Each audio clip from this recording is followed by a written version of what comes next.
So, good day everyone. How are you all today? I hope and pray that you are feeling well and good today. So, I would like also to take this opportunity to say thank you so much for having me here today to be part of your forum for your mental health forum, to be your guest speaker. And so the title of our mental health forum is Mental Health Matters, Advocating Mental Health to High School Students. So this is a great opportunity for us to learn what is really mental health, ano yung mga factors affecting our mental health, so how do we minimize the problems na mag-occur sa atin. So later we will tackle that part so but before that, I would like you to understand that mental health is very crucial, especially for you high school students, kasi ito yung part na hirap tayong magdesisyon sa buhay. So maraming pinagdadaanan. Ito yung part ng buhay natin na maraming pinagdadaanan sa sarili, sa family, sa peers, and within the community. So, ito yung part ng life natin na medyo hirap tayo. Hirap tayo kung paano mag-make ng decision sa buhay natin. So, which really affects our mental health. But before that, I would like to ask some of you here kung ano nga ba ang idea nyo when it comes to mental health. So, pag sinabi nating mental health, ano ba talaga yon? So, okay. So, according naman sa Department of Health, mental health is a state of mental well-being that enables people to cope with the stresses of life, realizes their abilities, learn well, and work well, and contribute to their community. So, um, sabi dito, ang mental health natin, it is a state of mental well-being. So, ito yung kung paano tayo nagko-cope up sa stress kasi 'di ba everyday maraming challenges sa buhay. Mahirap magpa-exam, sabihin natin mahirap magpa-exam si ma'am, or wala tayong pamasahe papunta sa school, so wala tayong baon, paano na bukas, may exam ulit bukas. So ito yung mental health natin, ito yung state ng ating mental well-being, kung paano tayo nag-cope up doon sa mga stress na nangyayari sa ating buhay. So, ito rin yung mental health natin, ito rin yung dito din natin nare-realize kung gaano tayo ka-strong as a person, kung paano tayo maging strong sa mga pagsubok, sa mga challenges na na-experience natin everyday. So, paano tayo natututo sa sa mga lessons na napagdadaanan natin everyday. Also, kung paano tayo magtrabaho, kung paano natin gawin yung mga bagay-bagay. Also, kung paano tayo mag-contribute bilang better citizen sa ating community. So, that's the mental health. So, tatandaan natin na it is a mental well-being. So, it is also an integral component of health and well-being that underpins our individual and collective abilities to make decisions, build relationships, and shape the world that we live in. So, ito yung pinaka-important component ng health and well-being ng isang tao. Kasi dito natin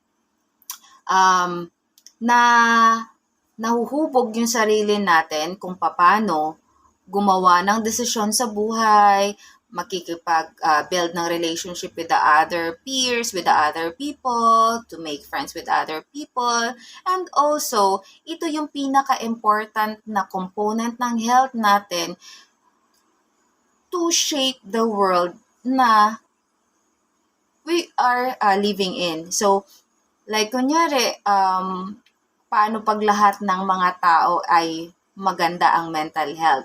Maganda ang takbo ng mental health ng lahat ng tao. So, our world is a happy place, 'di ba? We know how to handle problems. So, it is very important for us to have a strong mental health well-being. So, So, alam nyo ba? So, did you know that 1 in 6 people are aged 10 to 19 years old? So, isa sa 6 na tao ay nagkakaedad ng 10 to 19 years old. So, that it ranges from early adolescent stage to early adulthood stage. So, ito yung 1 sa 6 na tao na nandito sa mundo is ganong ah, ganong edad. So, nasa 10 to 19 years old. So, ang adolescent period, ito yung unique and formative time. So, ito yung pinaka-unique kasi dito tayo na uumpisang ma-challenge sa sarili. Dito tayo na uumpisang mag-solve ng problem within by ourselves, ng mga decisions, kung paano tayo gumawa ng decisions. So, ito yung part ng buhay natin, ng adolescent stage or ang high school, especially yung high school na stage ng buhay natin, no? Ito yung ang physical natin, emotional and social changes nangyayari. So, maraming pagbabago.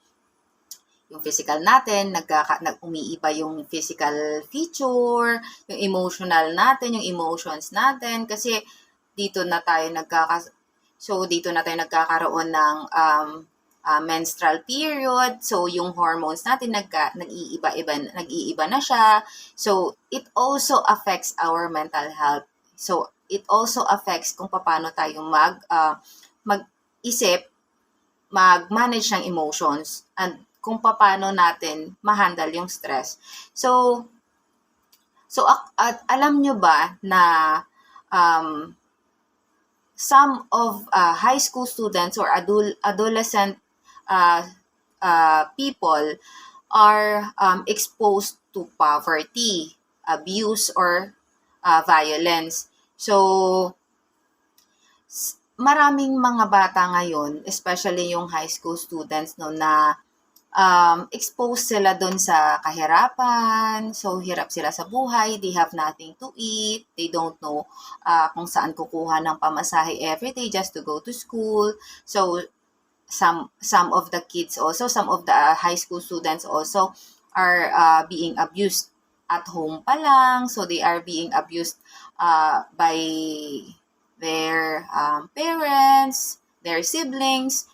So, we don't know who are they, but there is. So, meron bata na nakaka-experience ng ganon. So, this kind of people, yung mga adolescent people na ganito, na exposed sila sa ganong sitwasyon, so they are the ones who are very vulnerable to mental health problems. So, sila yung mga bata na mabilis magkakaroon ng mental health problem. Sila ang makakapag-experience ng mga ganon. So, prone sila sa mga ganon kasi they are exposed to stress, they are exposed to anxiety. So, it is estimated also that 1 out of 7 na 10 to 19 years old, isa doon sa 7 adolescents experience mental health conditions, yet they remain largely unrecognized and untreated. So, it's very sad, no? Kasi some of you might experience it already, but you still try to keep that on yourself. You don't express it. You don't share it to others. You don't share to your parents. You keep it by yourself. So, it's very hard as a high school student to just keep it. Kasi everyday it's a struggle eh. So, it's a struggle for you. Kasi you don't like to share. So, paano kapag hindi mo share? Nobody will help you. Nobody will give some advice on how to do it, kung paano mo malagpasan yon, and who will treat you kapag hindi mo shinare yon, hindi mo sinabi na you know what I am experiencing every night before I go to sleep. I kept on thinking about what will I do tomorrow, why this is happening to me. So as a high school student, it is very important no na marunong tayong mag-recognize ng sarili natin if there's a problem. Marunong tayong magsabi sa ibang tao. So we will be treated yung magamot tayo or not actually magamot ma-manage natin yung problem. So meron at meron pa rin yung mga ganong situations na hindi nila masasabi sa ibang tao. So, they kept that na lang. So, now let's talk ano yung mga factors, no? Kung ano yung factors na nag-a-affect ng ating mental health.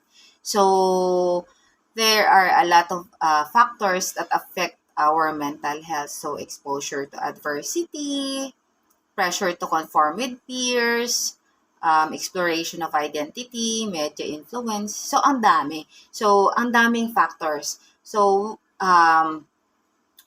kunyari,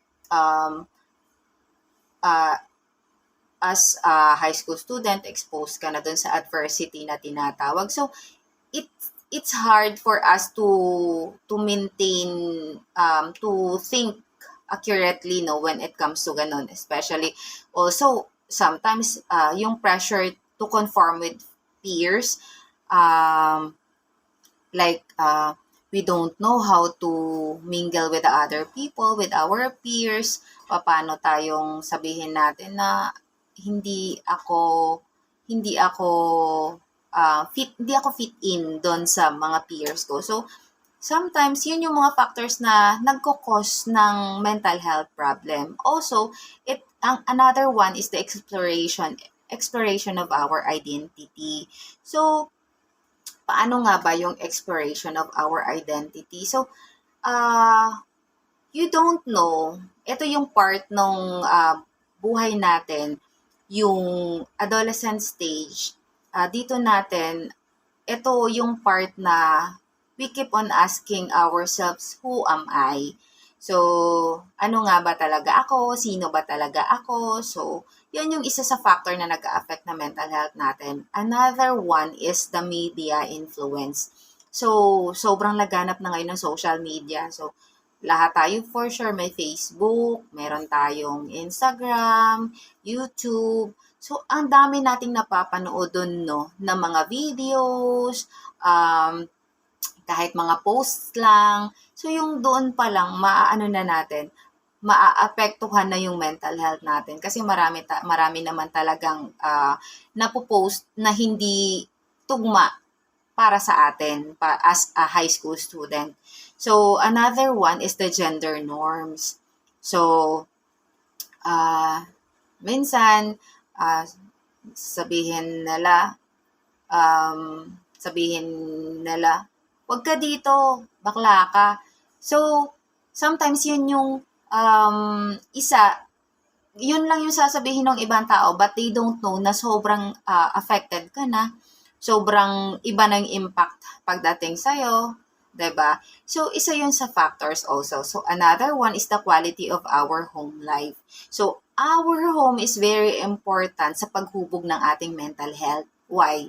Kasi we always think na yung home natin, doon tayo namumold as a person.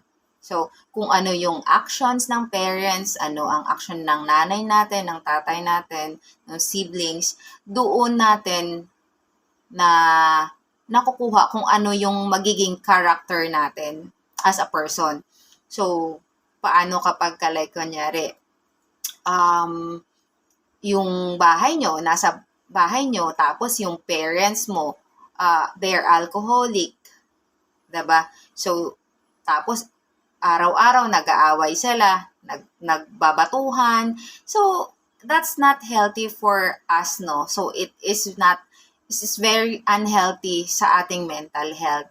So, it is very important na yung ating quality of home life is okay.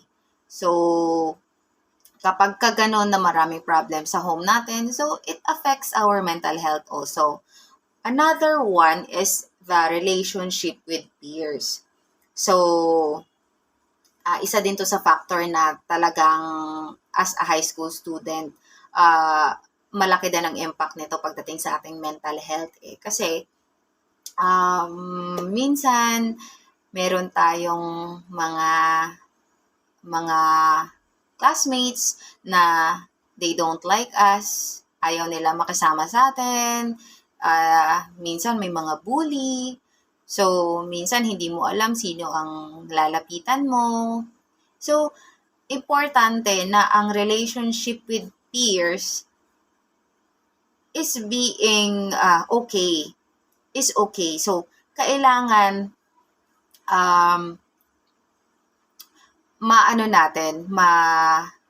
maayos yung relationship natin with other people. Kasi kapag hindi, so like kunyari, pag hindi okay sa'yo yung classmate mo, ayaw tumabi sa'yo ng classmate mo, so it really gives a very great impact no doon sa ating mental health kasi mabilis mo iisipin, bakit ayaw nila sa akin? Ba't ayaw niya sa akin? Bakit ayaw nila ako katabi? So, hindi natin alam. Iba na pala yung maiisip niya. So, marami na pala siyang naiisip na dahil lang doon, dahil ayaw lang nung classmates niya makisama sa kanya or makitabi sa kanya. So, next is the violence, no? Especially the sexual violence and bullying. So, isa ito sa factor na greatly affects our mental health. Yung violence na to,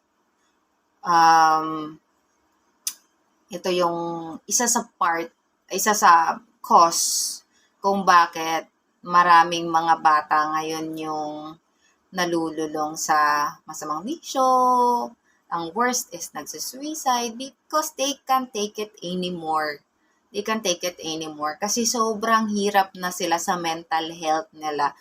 Hindi na nila kayang isipin araw-araw kung ano ang nangyayari sa buhay nila kasi they are being abused, so they are being bullied. Minsan may mga klase tayo na malakas talaga mang-bully eh, 'di ba? So ang pangbubuli na 'yan, sasabihin mo lang minsan, "Wag ka diyan, ang pangit niyan."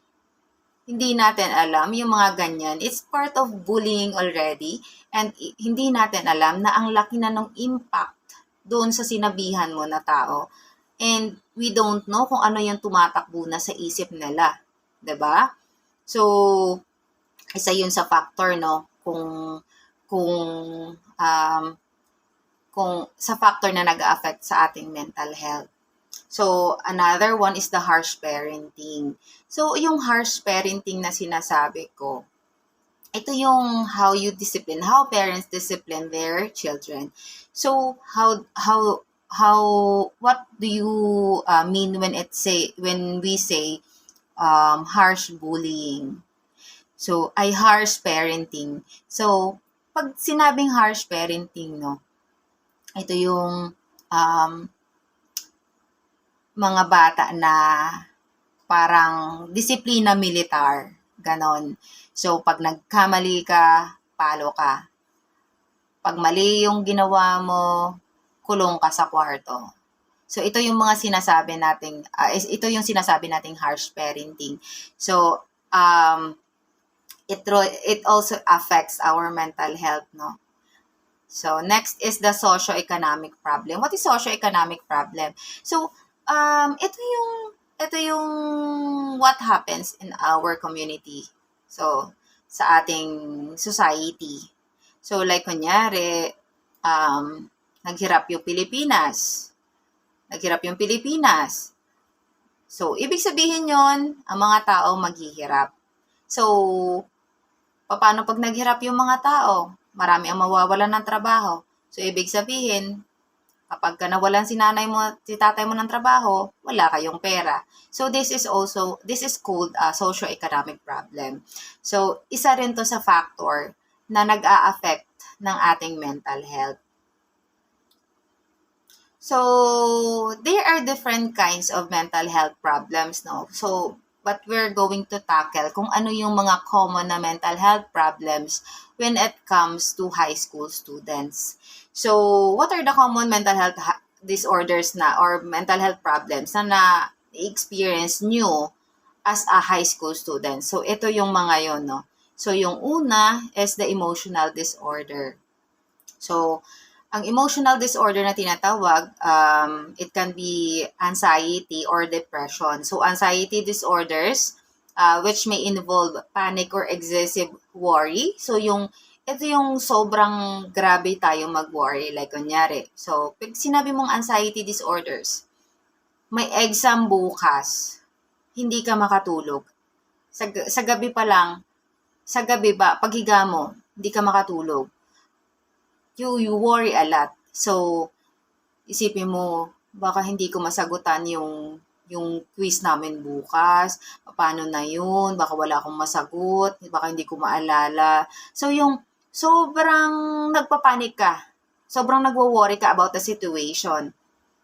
So, ito yung prevalent, no, sa high school students. Sobrang prevalent ng anxiety disorder sa high school students. And ito common din to sa mga older than among younger adolescents. Mas common siya sa younger adolescents. So, depression and anxiety share some of the same symptoms. So, pareho lang sila ng symptoms, si depression and anxiety, which includes rapid and unexpected changes in mood. So, like kunyari, ngayon, okay ka, parang okay ka, maya-maya, yung parang nag-shake na yung kamay mo, kinakabahan ka na, hindi mo alam kung bakit.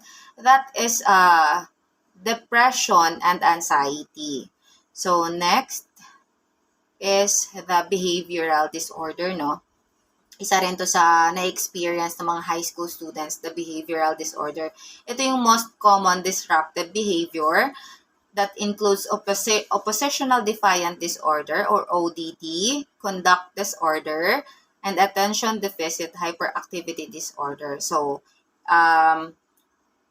ito yung disorder na mental disorder na hindi natin, minsan yung behavior natin, hindi natin nakokontrol. So, pag sinabi natin conduct disorder, pag sinabi nung teacher na mag-behave kayo, ikaw na meron kang conduct disorder, you don't behave. You don't listen to your teacher. So, tatayo ka. Pag sinabi ng teacher mo na, okay, class, sit down everyone. So, ikaw na meron kang conduct disorder, you will stand up. You will not listen to your teacher. Okay? So, ito rin, isa rin to, you may also call that oppositional defiant disorder, no? So, kung anong sasabihin sa'yo, you do it the wrong way. So, kung sabihin ng nanay mo na,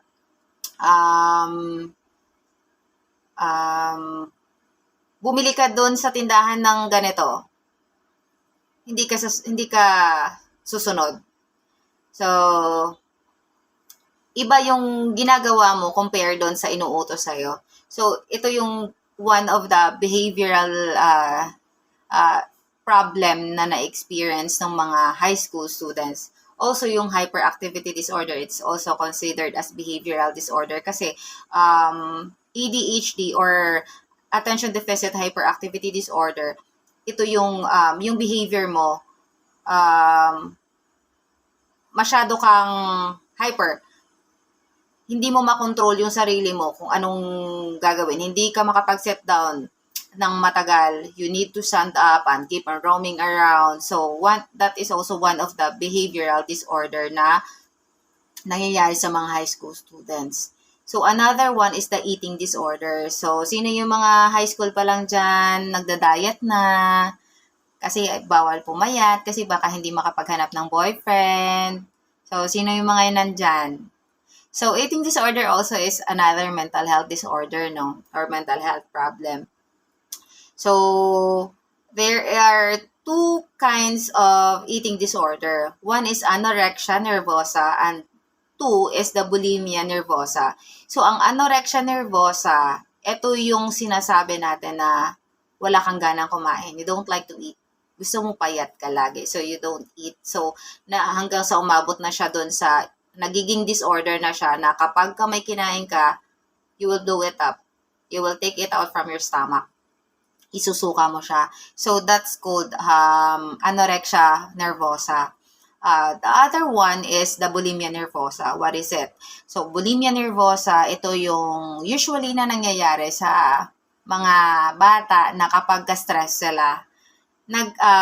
We call that stress eating. So, what is stress eating? So, kapag pagod ako sa school, I have to eat a lot.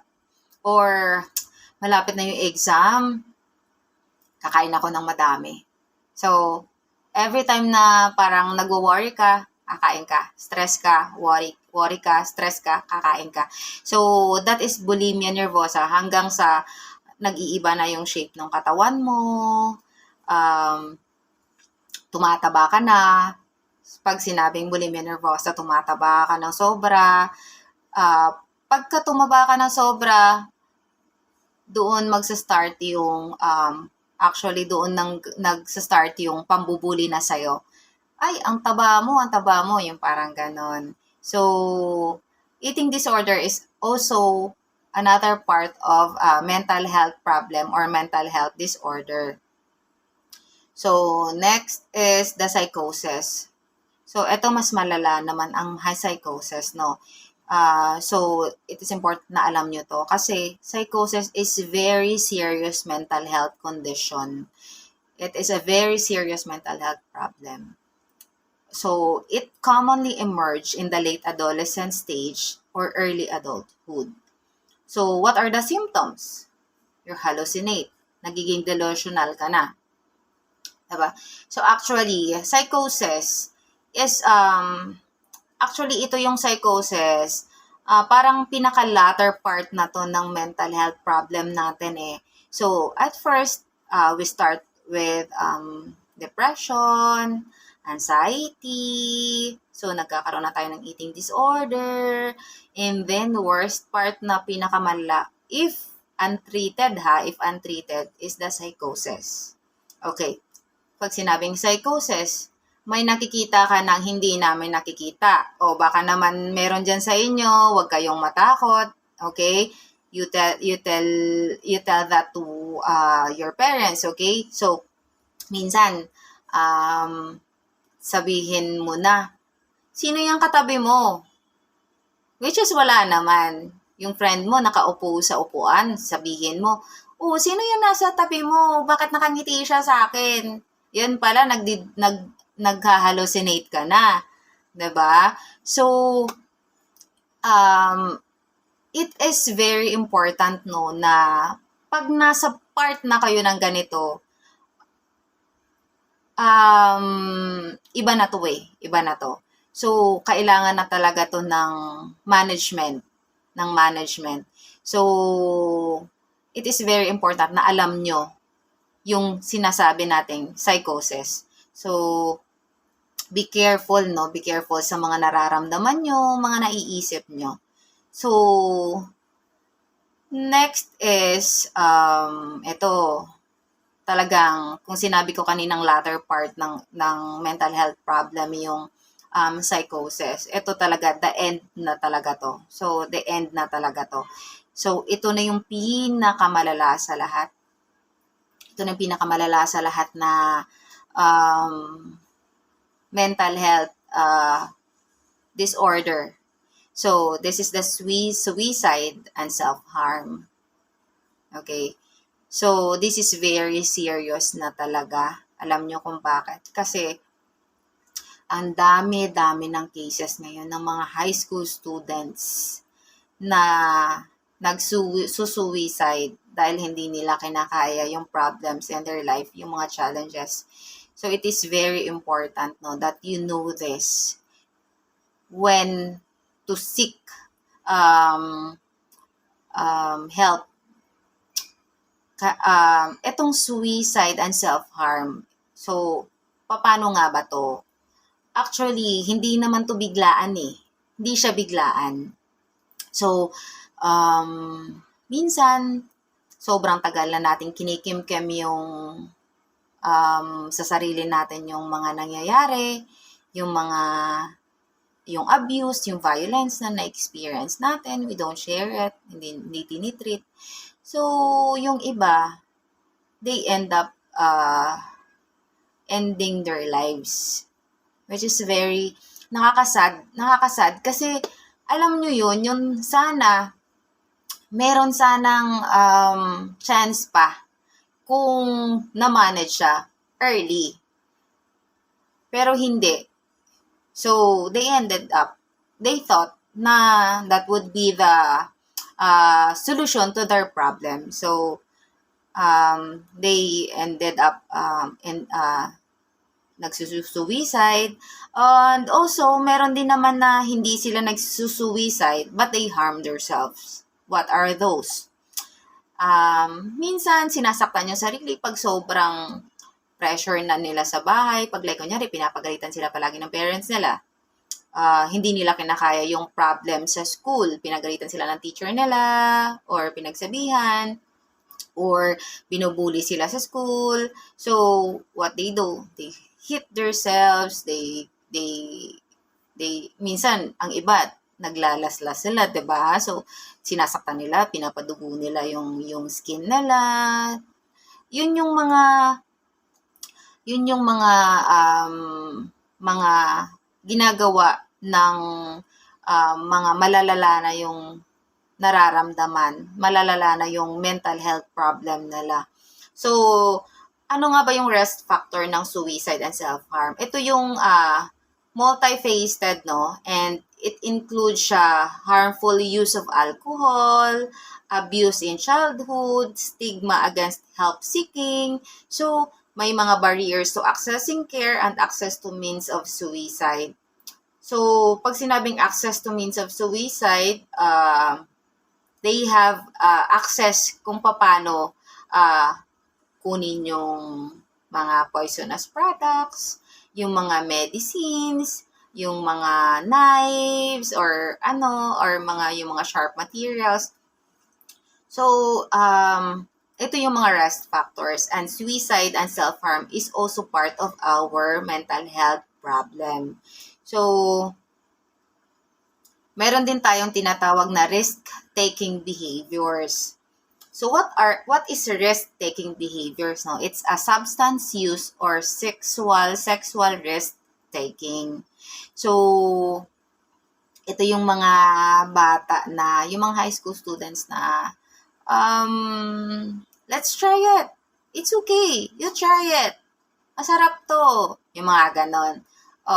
Kapag meron isa na nagsisigarilyo, ipapatry niya doon, and ikaw, i-accept mo, so you're taking the risk.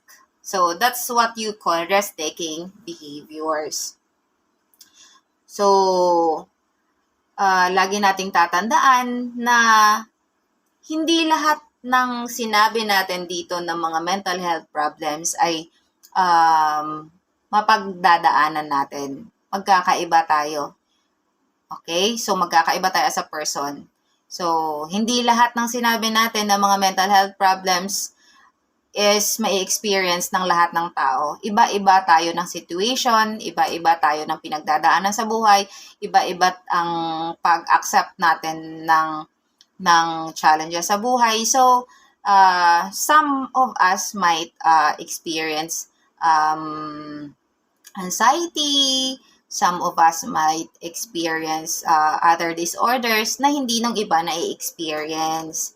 So, tatandaan nyo lagi na kapag there are symptoms, you might think, my mental health well-being is being challenged ata. So, paano natin buboost naman yung ating mental health? So, paano naman natin mapaganda yung mental health natin? Hindi lang yung physical health, but also the mental health, kasi it is very important, diba? As we say kanina. So, what are the tips kung paano ma-boost yung ating mental health? So, sabi dito, we care about our hearts, so why can't we care for our minds? So, hindi lang lagi puso ang ating alagaan. So, alagaan din natin yung ating mga isip. Okay. So, number 1, use healthy coping skills to help overcome challenges. So, as a person, no, marami tayong mga coping skills. So, paano tayo nagko-cope up sa mga challenges? So, ito yung mga tips kung paano mag-cope doon sa mga challenges. So, utilize breathing exercise. So, minsan, stress na tayo. So, okay. Inhale, exhale. So, we do it. So, to relax our minds. It helps, diba? This is very common ginagawa natin palagi. Okay, let's inhale, exhale. Mawawala din yan. So, diba? Visualization. So, how do you visualize? So, the situation. So, it's okay. Okay lang yan. Magiging okay din ang lahat. That's visualization. And also other mindful activities, no? Yung mga activities na nakaka-help sa ating mind. So, next is explore creative outlets such as music, drawing, or writing. Find your inner talent. Saan ka magaling? So, kapag like, kunyari, parang sobrang hirap ng ko ngayon, ng week ko ngayon, ng linggo na to. So, may tinatawag kasi silang minsan na hell week. So, etong week na to for exam. So, how do you overcome that situation? So, sometimes, listen to the music. Okay, relax. Sige, higa ka lang for 1 hour without doing nothing. Just listen to the music, relax your mind. Diba? So, it helps also to ma-overcome natin yung mga challenges. Another one is engage in movement. So, it includes yoga and dance. So, not just a yoga and dance, no, yung mga movement. We can also walking, 15 minutes walk. So, it helps na ma-boost natin yung mind natin to think properly. So, another one is outdoor activities in nature. So, yung camping. So, it relaxes our mind kasi. So, we forgot everything, every challenges, every problem that we encounter. Hiking tayo, akyat tayo sa bundok. So, it helps, it helps us to relax our minds. So, another one is reach out to trusted friends and mentors. So, actually, not just the friends or mentors, no. Sometimes, nandyan lang yan sa tabi nyo. Si nanay nyo, si tatay nyo. Diba? So, minsan sasabihin mo, Ma, pagod ako ngayon. Diba? So, Ma, parang nahihirapan ako sa isa kong subject. So, pag nandyan si mama mo, nandyan si papa mo, nandyan yung mga ates mo, they can give advice. Diba? They can give them, it's okay. You can do it. Diba yung mga ganon? So, another one is set a more structured schedule. So, ito maganda din to kasi at least alam nyo everyday kung ano yung gagawin mo. Nakafocus lang kayo doon. Don't focus on other things. Just focus kung ano yung nakaschedule na activities mo.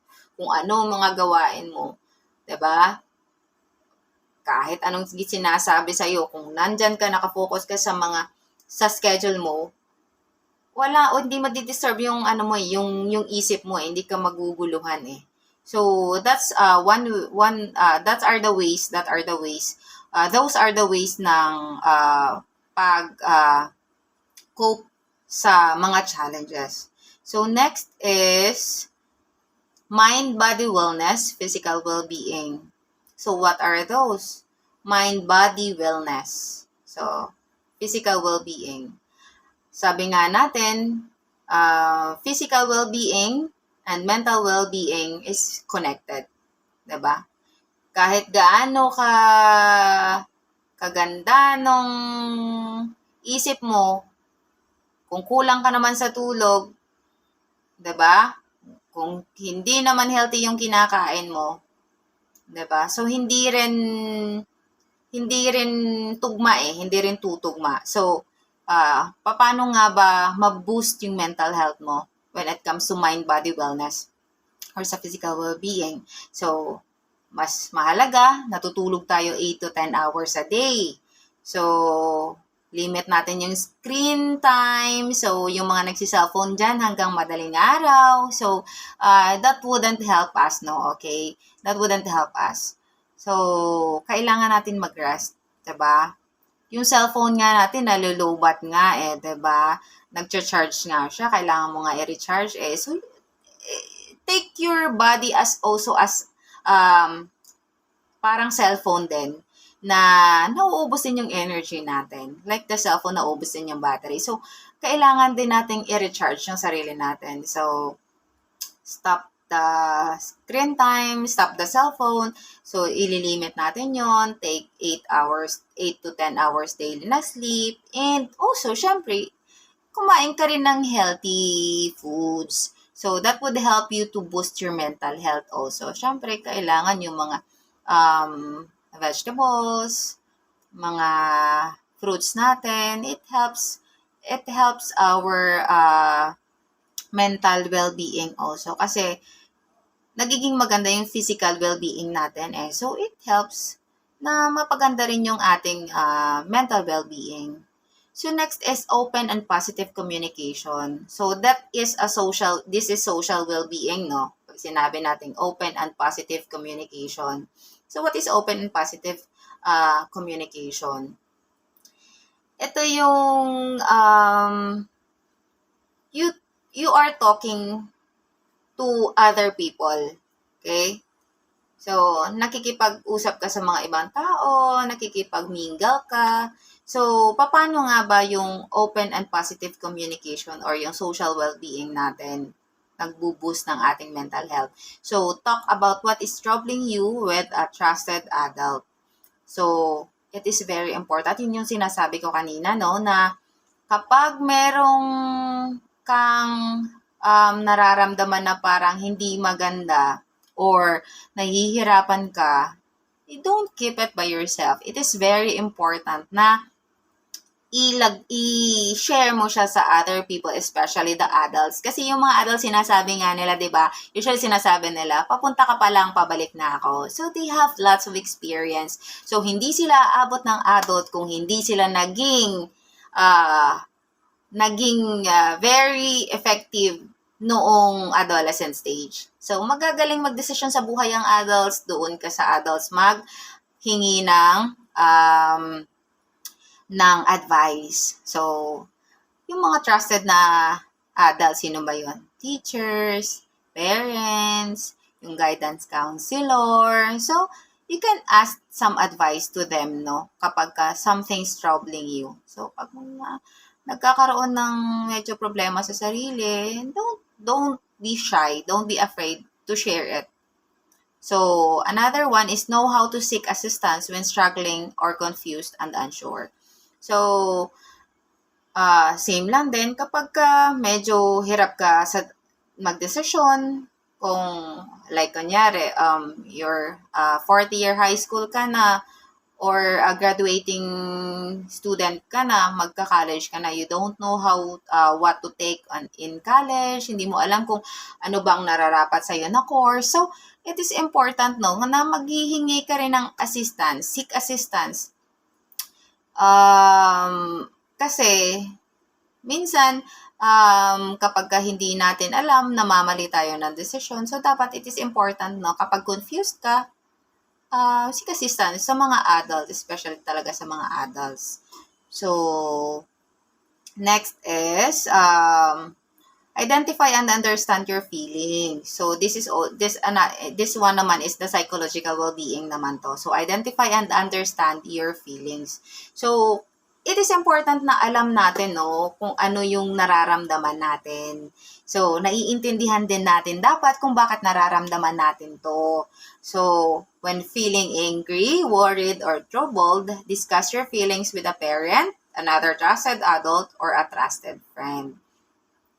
So, it is, I just want you to know, no, na being angry is normal. Being sad is normal. Okay? So, don't don't be afraid to na ma-experience yung ganang emotions kasi it is normal as a human. Nagagalit talaga tayo. But, kung paano natin i-manage yung anger na nararamdaman natin, yung sadness na nararamdaman natin, yun ang pinaka-importante. So, dapat alam natin kung paano i-manage yun. So, kung hindi natin alam kung paano i-manage yun, so, sabihin mo doon sa parent mo, sabihin mo sa teacher mo, alam mo ma'am, naiinis ako kay sa kaklase ko. Kasi, lagi niya akong inaasar yung mga ganon. So, it is important na ma-share mo yung feelings mo sa other people kasi parang yung maglalabas ka ng sama ng loob. Diba? Yun Yung parang mailabas mo man lang ba, parang magiginhawaan ka. Kasi kapag the more you keep that in yourself, the more na parang napupuno ka parang hindi na okay yung pakiramdam mo kasi hindi mo na burst out. So, it's normal. It's normal na minsan nagagalit ka. But it is important also na ilalabas mo siya. So, teachers, counselors, and coaches are examples of adults who can help. Ito yung sinasabi ko kanina na kung saan kayo magsisik ng help if you experience something wrong when it comes to your mental health. So, those are the people na pwede nyo lapitan. Parents, teachers, guidance counselors, mga coaches. Ito yung mga example ng adults na pwede nyo lapitan. So, next na tip, set goals for physical, social, and psychological well-being.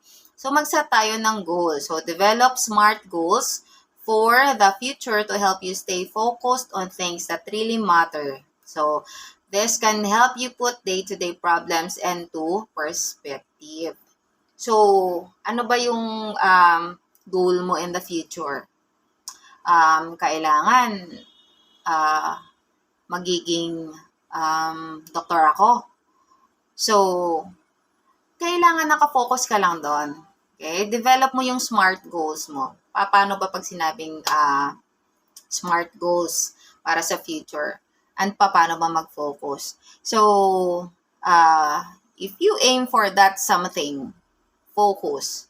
Para lang yung dart as you can see, we have a target board. So, kung ano yung tina-target mo, if you target yung pinaka-center, yun yung goal mo na maabot, doon ka lang mag-focus. Kapag naano ka sa kabila, wala. Hindi mo ma-achieve yung goal mo. So, which is the center. Tama. So, it is very important na doon lang tayo nakafocus. So, like kunyari, may problem tayo. Parang ang hirap ng exam ko sa science. Ang hirap mag-dissect ng frog. But it's okay. I can do it. I'll be a doctor someday. Diba? Yung parang ganon. So, hindi, kaya ko to. Magdodoktor pa nga ako Diba? So, it is very important kung paano mo siya ma-manage yung problems mo na na-encounter everyday na naka-base ka lang dun sa goal mo. So, okay, nagigets natin, di ba?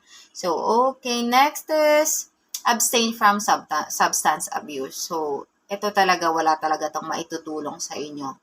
So, ito yung high school students, dito nagsastart na sila maninigarilyo, uminom ng alak, pinaka-worst, nagdodroga. Okay. So, ito yung mga substances na ito, kapag inabuso nyo na talaga ito, wala nang mangyayari sa inyo. So, stop. Quit. Diba? Abstain. Kasi hindi talaga ito makakatulong sa inyo. Kapag ka na addict na kayo sa mga ganyan, ang hirap ng bumalik sa kung ano ka dati. Okay? So, it is very important na never ever try. Or if you already tried, stop. Abstain. Kasi, masisira yung future nyo. Masisira yung focus nyo. Masisira yung goal nyo. Wala na. Diba? So, abstain from substance abuse. So, avoid using alcohol, tobacco, and other drugs. This don't help with problems and often make things worse. So, sinasabi ko nga, lalo lang talagang gugulo ang buhay nyo. Mahihirapan lang kayo. So, instead, think about positive ways to handle problems and the feelings that go along with. So, kapag ka meron kayong problems, so these substances, hindi siya answer doon sa problem nyo. Okay? Ano yung answer sa problem natin? 'Di ba? Sabi ko kanina, kapag medyo hirap kayo sa buhay, medyo maraming problema, go get some activities na marerelax yung mind nyo. Okay? But not this one. Okay? Lalo lang mahihirapan. Okay? So, next is get involved in your school and community. Ito isa din to sa pinakamaganda talaga as a high school students. Okay.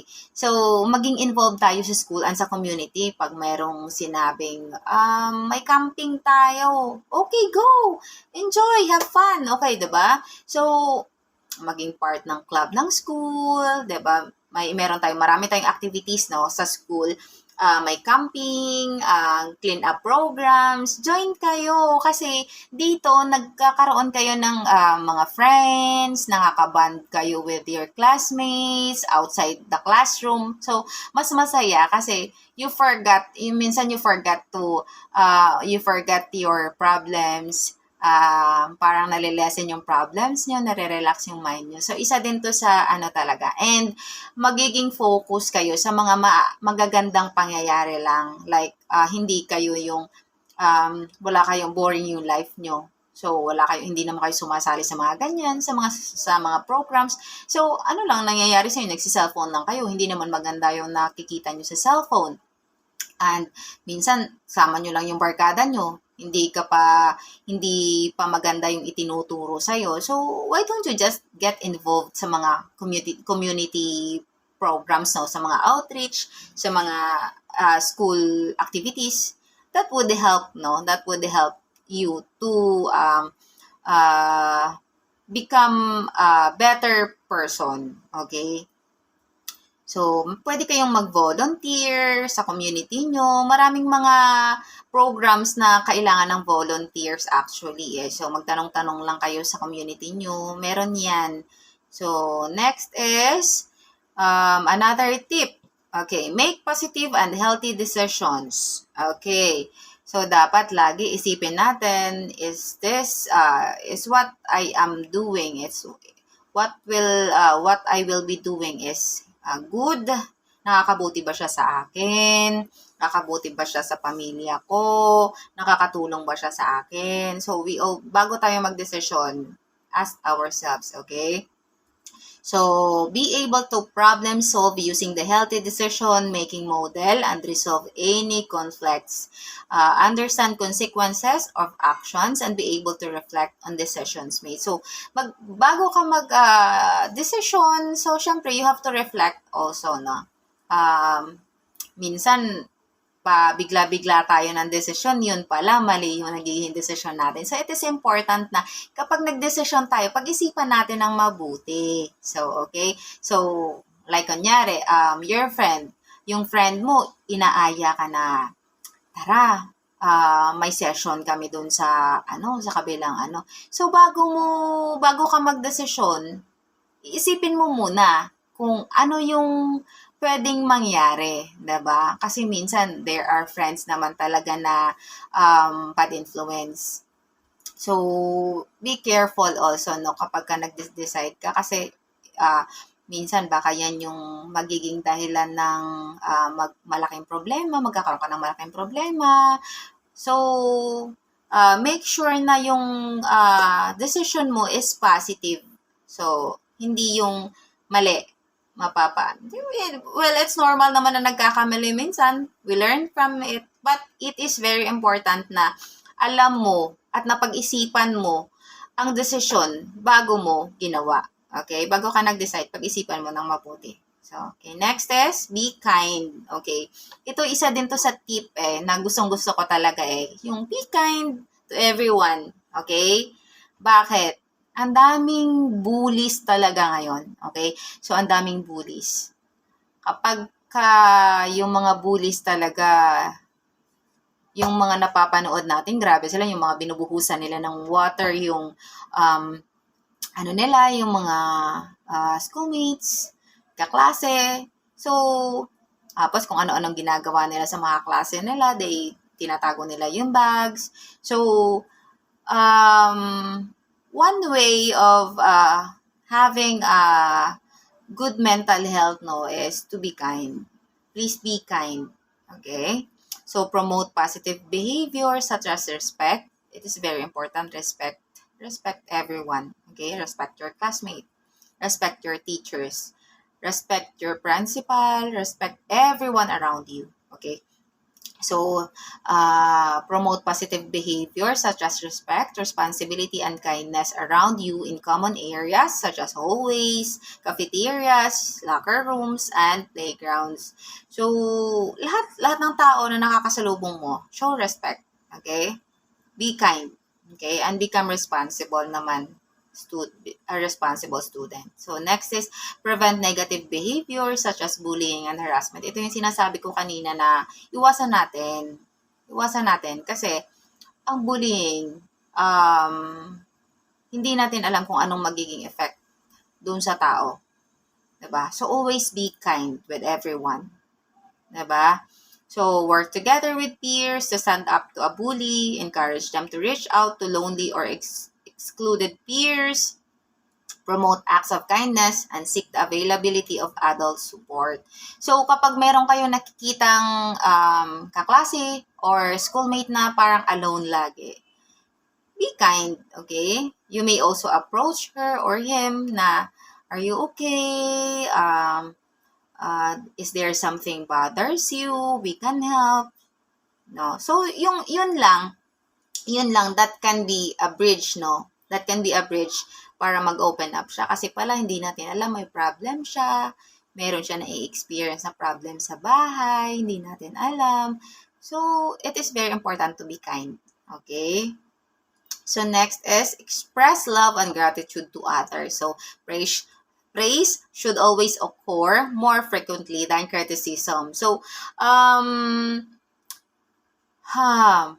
ito kasi yung minsan may mga bata talaga na kaysa sa i-praise nila, uy, ang ganda-ganda mo. Sasabihin lang, ang pangit niyan eh. 'Di ba yung mga ganon? So, always remember to express your love and gratitude to each other, no? Sa other people. Kasi, mas maganda kapag ka ganon kasi, kapag mas okay kasi yung environment kapag, uy, ang ganda mo naman today. Kumusta ka? Yung parang ganon. So, positive emotions help to buffer students from mental illnesses like depression and anxiety. Kasi yung iba naman kasi hindi natin na alam, 'di ba? Sabi ko, hindi natin alam eh. Some of them, they kept it themselves. So, yung pagsabi minsan na, uy, ang ganda mo today. Parang ang complete ng tulog mo siguro kagabi. So, parang iba na yung impact nun sa kanila, 'di ba? Nagbo-boost na yun ng confidence nila, 'di ba? So, maganda yon kasi nagiging positive thinker yung isang tao kapag ginaganon mo kasi unlike kapag sinabihan mo na ang pangit mo naman, yung parang ganon. May mga iba kasi na mga bata na ganon, the way sila magsalita. So, buong araw, napapaisip na yung sinabihan ng pangit na, pangit ba talaga ako? Bakit ganun? Bakit sila maganda? Bakit ako pangit? Bakit ganun? 'Di ba? Marami ng questions eh. Sa isang salita lang na sasabihin mo, marami ng questions na papasok sa isip ng isang bata. So, let's try to be kind and to express love and gratitude to other people. So, telling a friend that you care and one positive thing about them can make someone's day. Yun yung sinasabi ko na pag sinabing mo, uy, ang ganda-ganda mo ngayon. Diba? So, nagbo-boost na yun yung confidence nila. Nagugulat ka na lang. Nagre-raise na ng hand kay teacher na, sumasagot na sila. Diba? Nag-interact na with the other people. Kasi yung confidence nila eh. However, kapag sinabi mo, pangit mo, 'di ba? what will you do? Diba? Anong iisipin mo? Ang pangit ko naman, ayoko na, dito na lang ako sa tabi, di na ako makikisama sa kanila, ang gaganda kasi nila at ang gugwapo. Diba yung ganon? So, let's try to express love and gratitude to others always. So, next is get to know your school counselor. Ito, it's very important, no, na lagi dapat alam nyo kung paano pumunta kay guidance counselor. Kasi, si guidance counselor, kapag meron kayong problem, a guidance counselor can really help you. So, don't be afraid. Okay?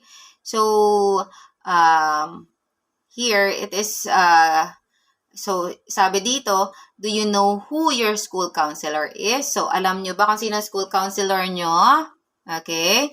Find time to say hello and get to know who he or she is. So, always lagi nyong tatanungin kung titingnan nyo kung sino yung guidance counselor nyo para kapag may problem kayo, don't be shy. You go to the guidance counselor. Guidance counselor can help talaga. Okay? So, do you like helping people? Maybe school counseling could be a career for you. So, get to know what school counselors do.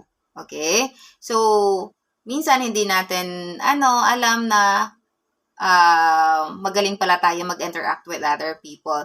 So, minsan, yung pag give natin ng advice, pwede tayong maging guidance counselor pala, diba? Ito pa lang, pwede pala akong maging guidance counselor paglaki ko, diba? So, you get to know what school counselors do, you ask your guidance counselor, kung anong mga get some tips. Also, pwede mo rin ma-apply kasi yan sa mga klase mo, 'di ba? So, next is be optimistic in the face of difficulty. So, paano nga ba pag sinabing optimistic? Be positive. Ako nahihirapan, be positive pa rin. It's okay. Makakaraos din tayo. So, stay positive always. Okay? Seek help if you need it. Pag kailangan ng tulong, manghingi ng tulong. Don't keep it by yourself lang. Okay? Work together to solve problems. So, you may ask your friend for some advice. You may ask your teacher, your guidance counselor, your parents, your ates, kuyas.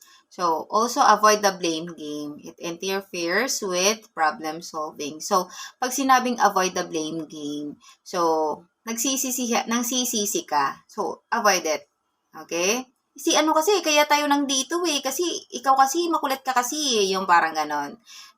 However, how about we can say na lang na, it's okay. We're just gonna say sorry. We're going to say sorry to our teacher kasi tulad niyan. Kasi mali din naman talaga tayo So, yung mga ganon. So, be positive, no? Kung pag nahihirapan. Kaya tayo pinahirapan ni teacher ng exam kasi makukulit tayo, diba?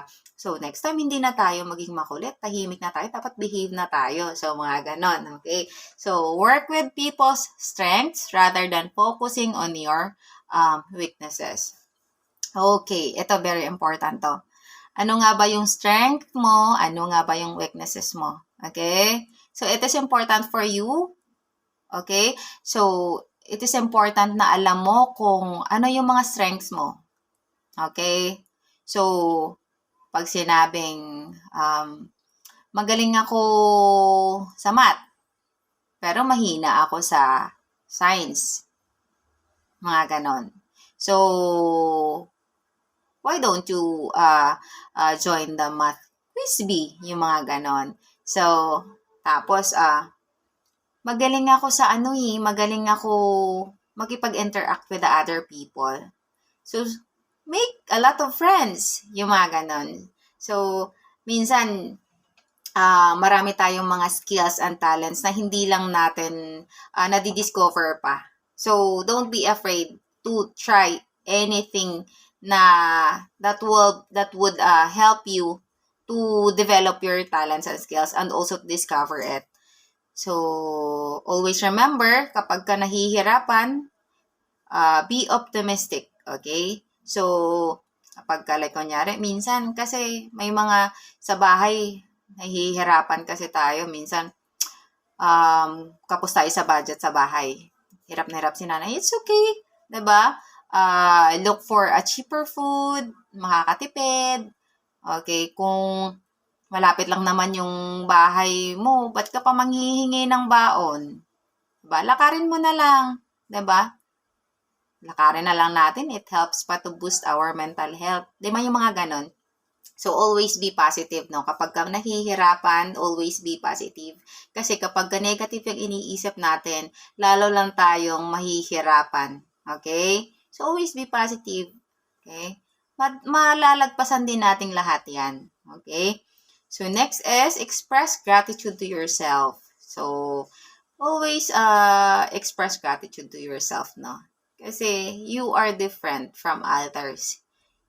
You have your own talent. You have your own skills. Okay? Walang human being na pinanganak dito sa mundo nang walang silbi. So, you have your own worth. Okay? So, keep a good stuff journal. Write down positive things that happened and share why this good things happened, what this good thing means to you. You write it down, okay, in a journal. So what can you do tomorrow to enable more of this good thing? What you learn from taking that time to name this good thing, and what ways or others contribute to this good thing. So pag sinulat mo kasi yon, minsan babalikan mo, babasahin mo, ay, okay, ganito pala. Minsan kasi nakakalimutan natin. Okay? So, nakakalimutan natin na we are worth it. Okay? Nakakalimutan natin na may silbi tayo. Okay? So, always remember na special ka. Okay? So, pinanganak ka dito sa mundo kasi special ka. Okay? May silbi ka dito sa mundo. Okay? So, minsan naisip mo, ano ba talaga ang silbi ko dito sa mundo? Pero kapag ka nakikipag-usap ka sa mga friends mo, kapag ka naglabas sila ng problem sila, kaya mo palang i-advise sila and they listen to you. 'Di ba? So, baka ang ano mo dito sa mundo ay maging guidance counselor, 'di ba? Taga-advise, 'di ba? Hindi natin alam, 'di ba? Yung iba baka ang ano nila is maging doktor, maging stewardess, 'di ba? So hindi natin alam kung ano ang ating purpose here in life, but we have to discover it. Okay? And wag niyo sasabihin na wala akong silbi dito sa mundo. I will end up my life kasi wala akong silbi dito sa mundo. No, you have. 'Di ba? May silbi ka. So, dapat, always remember, you are worth it. Okay? So, patunayan mo yan bilang high school student. Patunayan mo yan. Be a better citizen. Be a good citizen. Be positive always. Okay? So that's all, no? That's our tips. That's the tips that I want to share with you kung paano ma-maintain yung good mental health natin. So, wag niyong kakalimutan kung ano yung gagawin kapag medyo challenge na tayo sa buhay. Okay? So, bago tayo mag-end up, I have here a quote from Demi Lovato, no? Sabi niya, it doesn't have to take over your life. It doesn't have to define you as a person. It's just important that you ask for help. It's not a sign of weakness. So, ano ibig sabihin niya dito? So, yung mental health problem, ang problem natin is hindi dapat mag-take over ng life natin.